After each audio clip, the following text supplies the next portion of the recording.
اللهم صل على سيدنا محمد يا رب صل وسلم دائما أبدا على حبيبي. السلام علیکم دوستوں، بزرگوں، بھائی، امید ہے سب لوگ بہت اچھے ہوں گے، خوش ہوں گے. پروگرام میں دوبارہ خوش آمدید. میں آج اللہ کی وحدانیت کے لیے ایک واقعہ لے کے آیا ہوں کہ دل زندہ کب ہوتے ہیں اور مردہ کب ہوتے ہیں. ایک زمانہ گزرا ہے، اس میں کچھ لوگ ایک درخت کی سجدہ کرنے لگے، اس کی عبادت کرنے لگے، سجدے درخت کی عبادت کرنے لگے. اس دور میں ایک زاہد بھی تھا، عابد بھی تھا، عبادت گزار تھا، اللہ کا بہت نیک بندہ تھا، ولی تھا. اس سے کہا کہ یہ لوگ جو بھٹک گئے ہیں ان کو سیدھی راہ پہ لانے کے لیے اس وقت کو کاٹنا پڑے گا. انہیں کلہاڑا لیا اور چل پڑا. راستے میں شیطان مل گیا. شیطان نے کہا کہاں جائے ہو؟ اس نے درخت کاٹنے کے لیے لوگ اس کی عبادت کرنے لگے، سجدہ کرنے لگے، شرک کرنے لگے. شیطان نے کہا میں تجھے کرنے نہیں دوں گا. اس نے تو مجھے کون ہوتا ہے روکنے والا؟ شیطان نے گریبان پکڑا. اس بزرگ نے اس کو پٹک کے زمین پر گرا، اس کی چھت پر بیٹھ گیا. اب شیطان ہار گیا، لیکن شیطان اتنا مکار ہوا ہے، فریب ہے، اتنا تیز ہے دماغ کا کہ اس سے کوئی چال چلی. اس نے کہا دیکھو تم ان کو روکنے جا رہے ہو، تمہارے ساتھ لڑائی کریں گے، تمہیں روز لڑیں گے، صبح شام لڑیں گے، تمہیں عبادت کرنے کا موقع نہیں ملے گا. تم ان سے کیا لینا ہے؟ تم نے اپنی قبر میں جانا ہے، انہوں نے اپنی قبر میں جانا ہے. ان کو چھوڑو ان کے ہاتھ پہ، تم اپنی آنکھیں سنوارو.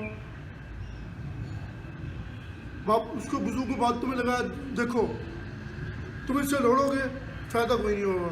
انہوں نے کرنا وہی ہے، تو اپنا کام کرو، اپنی اللہ کی عبادت کرو، بہتر ہے. ہاں ایک کام کرو، جو تم مسئلہ نماز پڑھ کے مسئلہ اٹھاؤ گے تمہیں ایک دھرم مل جایا کرے گا. شیطان نے بزرگ کو باتوں میں لگایا، باتوں میں لگا کے بزرگ ٹھنڈا ہوا اور واپس چل پڑا. جو نماز پڑھ کے مسئلہ اٹھایا تو اس کو دھرم مل گیا، بڑا خوش ہوا.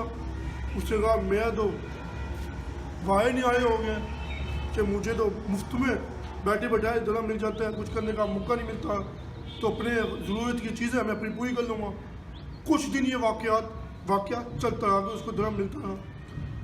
پھر ہوا یوں کہ اس سے نماز پڑھی، مسئلہ اٹھایا، اس کو دھرم نہیں ملا. اس نے کہا ہے یہ دھرم. انہوں نے پھر کلہاڑا اٹھایا، چل پڑا درخت کاٹنے کے لیے. اب آگے پھر شیطان مل گیا. شیطان نے کہا کہاں جائے ہو؟ اس نے کہا درخت کاٹنے کے لیے، لوگ شرک کر رہے ہیں. اس نے کہا میں تو تمہیں کرنے نہیں دوں گا. بزرگ نے اس کا گریبان پکڑا، شیطان نے پٹک کے اس کو نیچے مارا بزرگ کو اور اس کی چھاتی پہ بیٹھ گیا. بزرگ نے یہ تو نے کیسے کیا؟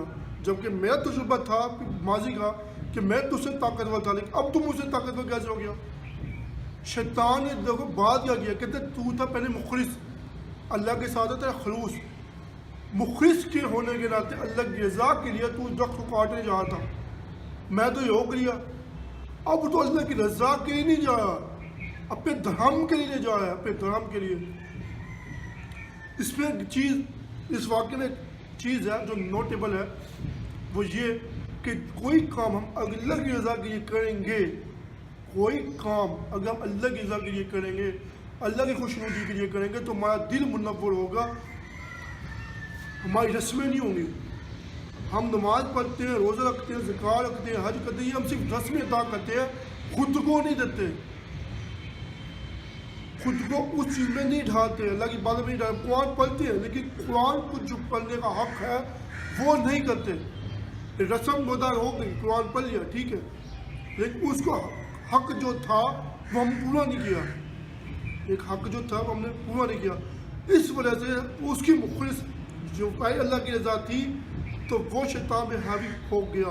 اس کی رضا بعد میں درہم تھا، لالچ بڑھ گئی نا دل میں. جب انسان کے دل مردہ ہو جائے، جب اللہ کی رضا ختم ہو جائے، جب مخلصی ختم ہو جائے، آپ نمازیں پڑھتے رہو کوئی فائدہ نہیں. آپ کی رضا ہی نہیں، اللہ کی رضا ہی نہیں، آپ کا دل منور ہی نہیں ہوگا. آپ کچھ بھی کرو کچھ نہیں ہوگا. رسمیں تو ہوتی رہیں گی، رسمیں تو کرتے ہوتا. کلمے تو کافر بھی پڑھتے ہیں، نمازیں تو کافر بھی پڑھتے ہیں. فلمیں دیکھی ہوں گی آپ نے، پتہ نہیں کتنی فلمیں دیکھی ہوں گی. نمازی پڑھتے ہیں، قرآن بھی پڑھتے ہیں، کم نہیں پڑھتے ہیں، کیا مسلمان ہو گئے، مخلص ہو گئے؟ اخلاص پڑ گیا ان کا اللہ کے ساتھ؟ نہیں۔ اما کا دار مدار نیتوں پر ہے۔ نیت کیسی ہے؟ جیسی نیت ہوگی ویسے ہی آپ کو اجر ملے گا۔ جب آپ کا دل ہی مردہ ہو گیا، جب آپ مخلص ہی نہیں رہے اللہ کے ساتھ، تو پھر آپ کیسے تصور کر سکتے ہو کہ اللہ آپ کی مدد کرے گا؟ اللہ کی وحدانیت کا پہلا اصول کہ اللہ کو اللہ سمجھ کر عبادت کرو، نہ کہ دنیا کو دکھانے کے لیے۔ دنیا خوش نہیں ہوتی، یہ بات کنفرم ہے، جو مرضی کر لو۔ ایک دوسرے کے لیے تو یاد کہہ دیتا، دیکھو اگر میں اپنی ایک ٹانگ کاٹ کر بھی اپنے رشتہ داروں کو، اپنے جانے والوں کو بھی کاٹ کے اس کا بنا کے، اس کا شوربہ بنا کے، اس کو پکا کے اچھی طرح اس میں سارے مسالے ڈال کے بھی کھلاؤں نا، تو انت میں یہ کہیں گے گوشت کچا رہ گیا، نمک مرچ زیادہ رہ گئی یا نمک مرچ کم رہ گئی۔ وہ نقص نکالنا ہے، آپ پاؤں کچھ بھی کر لو دنیا میں، وہ نقص نکالنا ہے۔ بھائی جب دنیا نے نقص نکالنا ہے پھر دنیا کے پیچھے کیوں بھاگ رہے ہو؟ جس کے پیچھے بھاگنا ہے، جس سے محبت کرنی، اس سے محبت کرو نا، اللہ سے محبت کرو۔ اللہ بھی ملے گا، دنیا بھی ملے گی، آخرت بھی ملے گی۔ اور انشاءاللہ مجھے امید ہے اگر آپ مخلص ہو کے نیت صاف کر کے اپنے آپ کو اللہ کے آگے پیش کر دو گے تو اللہ بھی تمہیں کبھی گرنے نہیں دے گا۔ امید ہے آپ لوگوں کو میری بات بہت پسند آئی ہوگی۔ اگلے پروگرام تک کے لیے اللہ حافظ۔